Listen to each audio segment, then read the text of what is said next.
Hi എല്ലാവർക്കും നമസ്കാരം. അപ്പോൾ ഇന്നത്തെ നമ്മുടെ റെസിപ്പി ഗീ റൈസിന്റെ റെസിപ്പിയാണ്. നല്ല സൂപ്പർ ടേസ്റ്റി ആയിട്ടുള്ള നെയ്ച്ചോറ്. വളരെ എളുപ്പമാണ് ഉണ്ടാക്കാൻ, വളരെ കുറച്ച് ഇൻഗ്രീഡിയൻസ് മാത്രം മതി. അപ്പോൾ നമുക്ക് നമ്മുടെ ഗീ റൈസ് എങ്ങനെ ഉണ്ടാക്കുന്നതെന്ന് നോക്കിയാലോ. അപ്പോൾ നമുക്ക് നമ്മുടെ ഗീ റൈസ് ഉണ്ടാക്കാൻ തുടങ്ങാം. അതിന് വേണ്ടിയിട്ട് ഞാനിവിടെ എടുത്തേക്കുന്നത് 2 കപ്പ് ജീരകശാല അരിയാണ്. ഗീ റൈസ് ഉണ്ടാക്കാൻ ഏറ്റവും നല്ലത് ഒന്നെങ്കിൽ കൈമ റൈസ് അല്ലെങ്കിൽ ജീരകശാല. ഇത് രണ്ടും ഇല്ലെങ്കിൽ മാത്രം നമ്മുടെ സാധാരണ ബസ്മതി റൈസ് എടുക്കുക. ഈ അരിക്കാണ് ഒരു പ്രത്യേക മണവും ടേസ്റ്റും ഒക്കെ ഉള്ളത്. ഇനി നമുക്ക് നന്നായിട്ടൊന്ന് കഴുകിയെടുക്കാം. ഒരു 3-4 പ്രാവശ്യം വെള്ളം തെളിയണ വരെ കഴുകിയെടുക്കുക. അപ്പം ഞാനിതൊന്ന് കഴുകിയെടുത്തിട്ട് വരാം. അപ്പോൾ നമ്മുടെ അരി കഴുകിയെടുത്ത് വന്നിട്ടുണ്ട്. ഇനി ഇതിലേക്ക് നമുക്ക് ആവശ്യത്തിന് വെള്ളം ഒഴിച്ചു കൊടുത്തിട്ട് ഇതൊരു അരമണിക്കൂർ നമുക്ക് കുതിർക്കാൻ വേണ്ടി വയ്ക്കാം. അരമണിക്കൂർ ആകുമ്പോഴേക്കും നമ്മുടെ അരിയൊക്കെ അത്യാവശ്യം നന്നായിട്ടൊന്ന് കുതിർന്ന് വരും. എന്നിട്ട് വേണം നമുക്കിത് വേവിച്ചെടുക്കാൻ വേണ്ടിയിട്ട്. ഒരു അരമണിക്കൂർ ഇതിങ്ങനെ ഇരിക്കട്ടെ, അതുവരെ നമുക്കൊന്ന് വെയിറ്റ് ചെയ്യാം. അപ്പോൾ ഒരു അരമണിക്കൂറായി നമ്മുടെ അരി വെള്ളത്തിൽ കുതിർക്കാൻ വെച്ചിട്ട് നന്നായിട്ട് കുതിർന്ന് വന്നിട്ടുണ്ട്. ഇനി നമുക്കൊരു അരിപ്പയിലേക്ക് മാറ്റാം. വെള്ളമൊക്കെ ഒന്ന് ഊറ്റിക്കളയാം. ഇപ്പോൾ നമ്മുടെ അരിയൊക്കെ ഞാനൊരു അരിപ്പയിലേക്ക് മാറ്റിയിട്ടുണ്ട്. ഇതിവിടെ ഇരിക്കട്ടെ. ഇനി നമുക്കൊരു പാത്രം അടുപ്പത്ത് വയ്ക്കാം. അപ്പോൾ ഞാനിവിടെ ഒരു പാത്രം വെച്ചിട്ടുണ്ട്. പാത്രം ചൂടായിട്ട് വരുമ്പോൾ നമുക്കിതിലേക്ക് 2 ടീസ്പൂൺ നെയ്യ് ഒഴിച്ചു കൊടുക്കാം. ഞാനിതിൻ്റെ കൂടെ 2 ടീസ്പൂൺ ഓയിലും കൂടെ ചേർക്കുന്നുണ്ട്. ഓയിൽ ചേർക്കുന്നത് താല്പര്യം ഇല്ലെങ്കിൽ നെയ്യ് മാത്രമായിട്ട് ചേർക്കാം. അപ്പോൾ ഒരു 4 ടീസ്പൂൺ നെയ്യ് ചേർത്ത് കൊടുത്താൽ മതി. ഇനി ഇതൊന്ന് ചൂടായിട്ട് വന്നോട്ടെ. ഇപ്പോൾ നമ്മുടെ എണ്ണയും നെയ്യും നന്നായിട്ട് ചൂടായിട്ട് വന്നിട്ടുണ്ട്. ഇനി ഇതിലേക്ക് നമുക്ക് സ്പൈസസ് ചേർത്ത് കൊടുക്കാം. മുഴുവനുള്ള സ്പൈസസ് ഒരു 5 ഏലക്ക ഇട്ട് കൊടുക്കുന്നുണ്ട്, 5 ഗ്രാമ്പൂ. ഇതിലേക്ക് 2 കഷ്ണം പട്ടയും കൂടെ ചേർത്ത് കൊടുക്കാം. പിന്നെ 2 തക്കോലം, അത് ജസ്റ്റ് ഒന്ന് പൊട്ടിച്ചിട്ടിട്ടുണ്ട്. പിന്നെ 2 ബേ ലീഫ്. ഇനി ഇതിലേക്ക് ചേർത്ത് കൊടുക്കുന്നത് അര ടീസ്പൂൺ പെരിഞ്ജീരകമാണ്. പെരിഞ്ജീരകം എന്ന് പറയുന്നത് ഫെന്നൽ സീഡ്സ്. ഇതിൻ്റെ നല്ലൊരു സ്മെല്ല് വരണ വരെ ഒന്ന് ഇളക്കി കൊടുക്കുക. ചെറിയ തീയിൽ വെച്ചാൽ മതി. ഇപ്പോൾ നമ്മുടെ സ്പൈസസിൻ്റെ നല്ല സ്മെല്ലൊക്കെ വരുന്നുണ്ട്. ഈ സമയത്ത് നമുക്ക് ഇതിലേക്ക് 1 ടീസ്പൂൺ ഇഞ്ചി വെളുത്തുള്ളി പേസ്റ്റ് അല്ലെങ്കിൽ ചതച്ചത് ചേർത്ത് കൊടുക്കാം. എന്നിട്ട് ഒന്ന് ഇളക്കി കൊടുക്കുക.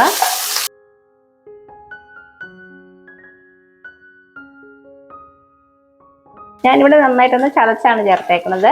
ഇഞ്ചിയും വെളുത്തുള്ളി 1 ടീസ്പൂൺ ചേർത്ത് കൊടുത്താൽ മതി. ഇത് ചേർക്കുന്നത് നിർബന്ധമില്ല, ഓപ്ഷണലാണ്. പക്ഷേ ഇത് ചേർക്കുമ്പോൾ നമ്മുടെ ഗീ റൈസിന് നല്ലൊരു ടേസ്റ്റും നല്ലൊരു മണമൊക്കെ ഉണ്ടാവും. ഇതിൻ്റെ പച്ചമണം മാറുന്നവരെ ഒന്ന് ഇളക്കി കൊടുക്കുക.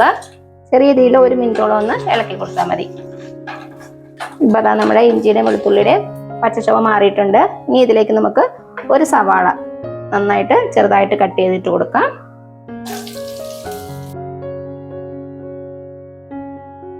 ഇനി ഈ സവാള ചെറുതായിട്ടൊരു ഗോൾഡൻ കളർ ആകണം, അതുവരെ ഒന്ന് ഇളക്കി കൊടുക്കുക. സവാളയൊക്കെ നന്നായിട്ട് വഴന്ന് ചെറുതായിട്ടൊരു ഗോൾഡൻ ബ്രൗൺ കളർ ആകണം.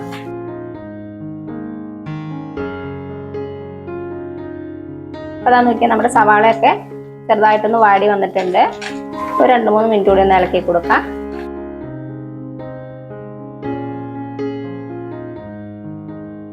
ഇപ്പോൾ നമ്മുടെ സവാളയൊക്കെ അത്യാവശ്യം നന്നായിട്ട് വഴന്ന് വന്നിട്ടുണ്ട്. ചെറുതായിട്ടൊരു ഗോൾഡൻ ബ്രൗൺ കളർ ആയിട്ടുണ്ട്. ഇത്രയും മതി. ഇനി ഇതിലേക്ക് നമുക്ക് നമ്മുടെ അരി ചേർത്ത് കൊടുക്കാം. നമ്മൾ വെള്ളമൊക്കെ ഊറ്റി വെച്ചിരിക്കുന്ന 2 കപ്പ് അരി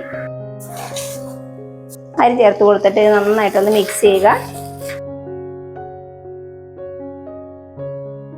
ഈ മീഡിയം ഫ്ലെയിമിൽ വെച്ചിട്ട് നമുക്കൊരു 2-3 മിനിറ്റ് ഈ അരി ഒന്ന് ഫ്രൈ ചെയ്യാം. അരിയുടെ കളറൊക്കെ ചെറുതായിട്ടൊന്ന് ചേഞ്ച് ആയിട്ട് നമ്മുടെ നെയ്യിലൊന്ന് കോട്ടായിട്ട് വരണം. അതിന് വേണ്ടിയിട്ടാണ്.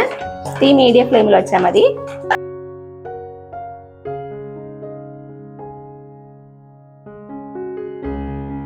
അപ്പോൾ നോക്കി നമ്മളൊരു 2-3 മിനിറ്റ് ഒന്ന് ഇളക്കി കൊടുത്തു. നമ്മുടെ അരിയൊക്കെ നന്നായിട്ടൊന്ന് കളർ ചേഞ്ച് ആയിട്ടുണ്ട്. നെയ്യിലൊക്കെ ഒന്ന് നന്നായിട്ട് കോട്ടായിട്ട് വന്നിട്ടുണ്ട്. ഇനി ഇതിലേക്ക് നമുക്ക് ആവശ്യത്തിനുള്ള വെള്ളം ഒഴിച്ചു കൊടുക്കാം. ഞാനിവിടെ 2 കപ്പല്ലേ എടുത്തത്. അപ്പോൾ ആ കപ്പിൽ തന്നെ നമുക്ക് ഇതിലേക്ക് ഒരു 4 കപ്പ് വെള്ളം ഒഴിച്ചു കൊടുക്കാം. വെള്ളം ഒഴിച്ചു കൊടുക്കുവാണേ. അപ്പോൾ 4 കപ്പ് വെള്ളം ചേർത്ത് കൊടുത്തിട്ടുണ്ട്. നന്നായിട്ടൊന്ന് മിക്സ് ചെയ്യുക. അപ്പോൾ തീ കൂട്ടി വെച്ചിട്ടുണ്ട്. നന്നായിട്ടൊന്ന് മിക്സ് ചെയ്ത് കൊടുത്തു. ഇനി ഇതിലേക്ക് നമുക്ക് ആവശ്യത്തിനുള്ള ഉപ്പും കൂടെ ചേർത്ത് കൊടുക്കാം. നമ്മുടെ ചോറിന് വേണ്ടിയ ഉപ്പ്.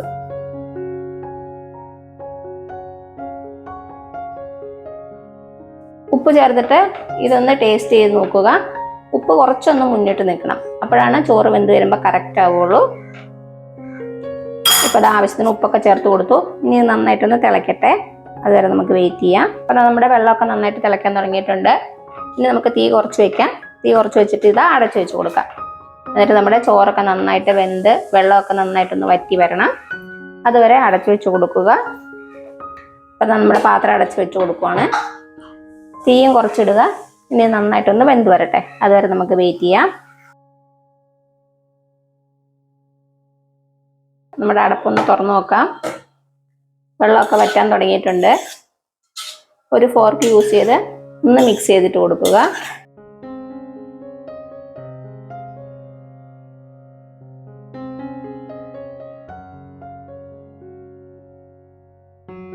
ഇതേപോലെ ഒന്ന് തട്ടിപ്പൊത്തി വെച്ച് കൊടുക്കാം. പെട്ടെന്ന് തന്നെ വെന്ത് കിട്ടിക്കോളും. വീണ്ടും അടച്ചു വെച്ച് കൊടുക്കാം. ബാക്കിയുള്ള വെള്ളം നന്നായിട്ട് വറ്റി ചോറ് നന്നായിട്ടൊന്ന് വെന്ത് വരട്ടെ.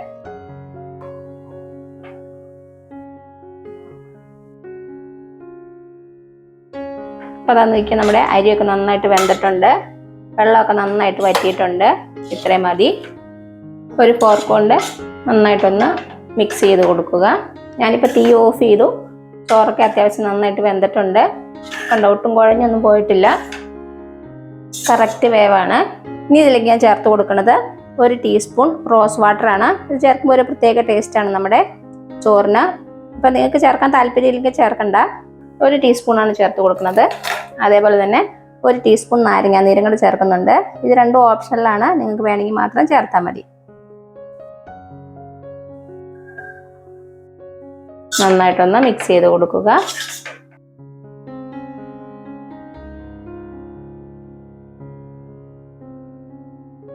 ഇനി നമുക്ക് മാറ്റി വെക്കാം.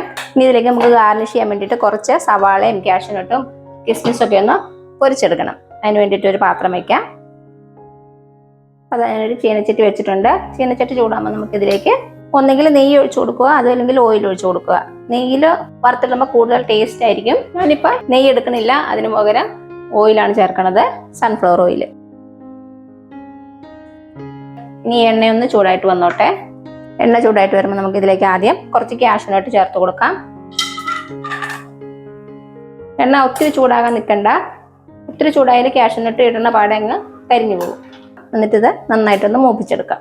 ചെറുതായിട്ടൊരു ഗോൾഡൻ കളർ ആകുമ്പോൾ നമുക്കിത് എണ്ണയിൽ നിന്ന് മാറ്റാം. ഈ ഒരു കളർ ചേഞ്ച് ആയാൽ മതി. ഇനി ഇതൊരു പാത്രത്തിലേക്ക് മാറ്റാം. ഇതിൻ്റെ അളവൊക്കെ നിങ്ങളുടെ ഇഷ്ടത്തിനനുസരിച്ച് എടുക്കാം. ഞാനിവിടെ ഒരു 2 ടേബിൾ സ്പൂണാണ് എടുത്തേക്കണത്.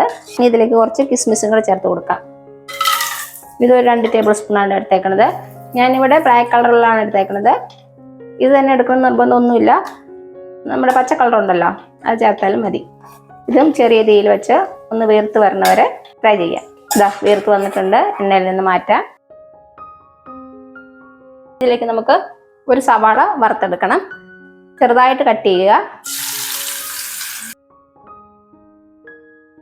സവാള കനം കുറച്ച് വേണം അരിഞ്ഞെടുക്കാൻ വേണ്ടിയിട്ട്. ഇനി സവാള നന്നായിട്ടൊന്ന് ഫ്രൈ ചെയ്തെടുക്കാം. ഇപ്പൊ ഞാൻ തീ ഹൈ ഫ്ലെയിമിലാണ് വെച്ചേക്കണത്. ഒരു ഗോൾഡൻ കളറൊക്കെ ആകുമ്പോൾ നമുക്ക് തീ കുറച്ച് വെക്കാം. എന്താ തീ കുറച്ച് വെച്ച് വേണം ഫ്രൈ ചെയ്യാൻ വേണ്ടിയിട്ട്, അല്ലെങ്കിൽ ഇത് പെട്ടെന്ന് അങ്ങ് കരിഞ്ഞു പോകും. അപ്പോൾ അതാ നമ്മുടെ സവാളയും നന്നായിട്ട് മൂത്ത് വന്നിട്ടുണ്ട്. ഇത്രയും മതി. ഈ ഒരു പരുവത്തിൽ എടുക്കുക. ഇനി ഇത് വെളിയിലിരിക്കുമ്പോൾ കുറച്ചുകൂടി ഒന്ന് കളർ ചേഞ്ച് ആകും. ഇത് നമുക്കൊരു പാത്രത്തിലേക്ക് മാറ്റാം. ഇനി നമ്മുടെ ചോറിലേക്ക് ഇട്ടിട്ട് നന്നായിട്ട് മിക്സ് ചെയ്തിട്ട് സെർവ് ചെയ്യാം. ഇപ്പം ഞാൻ നമ്മുടെ വറുത്ത കാഷ്യൂനട്ടും കിസ്മിസും അതേപോലെ തന്നെ സവാളയൊന്നും ഇതിലേക്ക് ഇട്ടിട്ട് മിക്സ് ചെയ്യണില്ല. ഞാൻ ഒരു പാത്രത്തിലേക്ക് കുറച്ച് റൈസ് എടുക്കുവാണേ.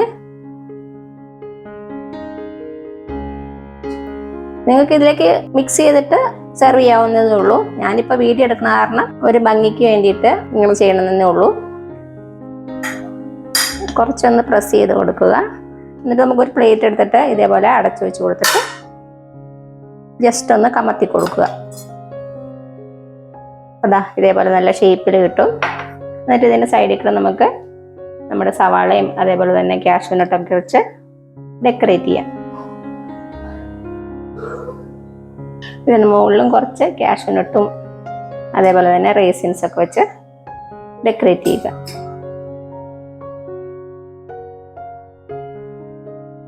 അപ്പോൾ അതാ ഇത്രയുള്ളൂ നമ്മുടെ ടേസ്റ്റി ആയിട്ടുള്ള വളരെ എളുപ്പത്തിൽ തയ്യാറാക്കാൻ പറ്റിയ ഗീ റൈസ്. ഇത് നമുക്ക് ചിക്കൻ കറിയുടെ കൂടെയോ അതുമല്ലെങ്കിൽ ബീഫ് കറിയുടെ കൂടെയോ, വെജിറ്റേറിയൻസ് ആണെങ്കിൽ പരിപ്പ് കറിയുടെ കൂടെയൊക്കെ കഴിക്കാവുന്നതാണ്. നല്ല ടേസ്റ്റി ആയിട്ടുള്ള ഒരു റെസിപ്പിയാണ്. അപ്പോൾ എല്ലാവരും ഒന്ന് ട്രൈ ചെയ്ത് നോക്കുക. എന്നിട്ട് അഭിപ്രായങ്ങളൊന്നും അറിയിക്കാൻ മറക്കരുത്. അപ്പോൾ ഈ വീഡിയോ ഇഷ്ടമായാൽ ലൈക്ക് ചെയ്യാനും സബ്സ്ക്രൈബ് ചെയ്യാനും നിങ്ങളുടെ ഫ്രണ്ട്സിനും റിലേറ്റീവ്സിനും ഒന്ന് ഷെയർ ചെയ്ത് കൊടുക്കാനും മറക്കരുത്. അപ്പോൾ ഇനി പുതിയ റെസിപ്പി ആയിട്ട് വരുന്നവരേക്കും thank you so much. By.